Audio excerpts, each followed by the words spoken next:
ഇറാന്റെ പുതിയ പരമോന്നത നേതാവ് മുജ്തബ ഖമനയ്ക്ക് ഫെബ്രുവരി 28-നുണ്ടായ ഇസ്രായേലി യു.എസ്. ആക്രമണത്തിൽ ഒരു കാൽ നഷ്ടപ്പെട്ടെന്നും ആന്തരികാവയവങ്ങൾക്ക് ഗുരുതരമായി പരിക്കേറ്റെന്നും കോമയിലാണെന്നും റിപ്പോർട്ട്.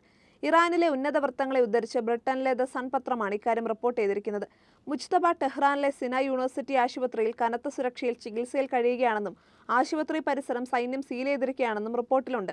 യുദ്ധം ആരംഭിച്ചതിനു ശേഷം ഇനിയും പൊതുവേദിയിൽ പ്രത്യക്ഷപ്പെടാത്തതും ആയത്തുള്ള അലി ഖമനെ കൊല്ലപ്പെട്ട് 13 ദിവസം പിന്നിട്ടിട്ടും മൃതദേഹം സംസ്കരിക്കാത്തതും മുജ്തബയുടെ ആരോഗ്യനിലയെക്കുറിച്ചുള്ള അഭ്യൂഹങ്ങൾ ഉറപ്പിക്കുന്നതായി മറ്റു ചില പാശ്ചാത്യ മാധ്യമങ്ങൾ റിപ്പോർട്ട് ചെയ്തു.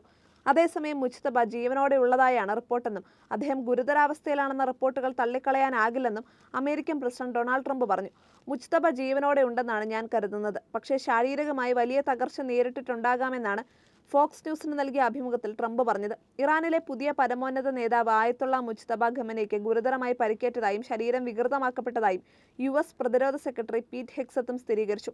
ഫെബ്രുവരി 28-ന് ആയത്തുള്ള അലി ഖമനെ കൊല്ലപ്പെട്ട അതേ ആക്രമണത്തിൽ അദ്ദേഹത്തിന്റെ ഭാര്യയും മകളും 2 കൊച്ചുമക്കളും മരിച്ചതായി റിപ്പോർട്ടുകൾ പുറത്തുവന്നിരുന്നു. കഴിഞ്ഞ ദിവസം മുജ്തബയുടേതെന്ന പേരിൽ ഇറാനിയൻ ദേശീയ ടെലിവിഷൻ പുറത്തുവിട്ട പ്രസ്താവനകൾ വിപ്ലവ ഗാർഡ് മേധാവികൾ തയ്യാറാക്കിയതാണെന്നും റിപ്പോർട്ടുകളുണ്ട്. അമേരിക്കയ്ക്കും ഇസ്രായേലിനുമെതിരെ കടുത്ത മുന്നറിയിപ്പാണ് ഈ പ്രസ്താവനയിലൂടെ മുജ്തബയുടെ പേരിൽ നൽകിയത്. രക്തസാക്ഷികളുടെ മരണത്തിന് പകരം ചോദിക്കുമെന്നും ഹോർമുസ് കടലിടുക്ക് അടച്ചുപൂട്ടുമെന്നും പ്രഖ്യാപിച്ച പ്രസ്താവനയിൽ ഗൾഫ് രാജ്യങ്ങളിലെ അമേരിക്കൻ സൈനിക താവളങ്ങൾ അടച്ചുപൂട്ടാൻ അവിടുത്തെ ജനങ്ങളോട് ആഹ്വാനം ചെയ്യുകയുമുണ്ടായി.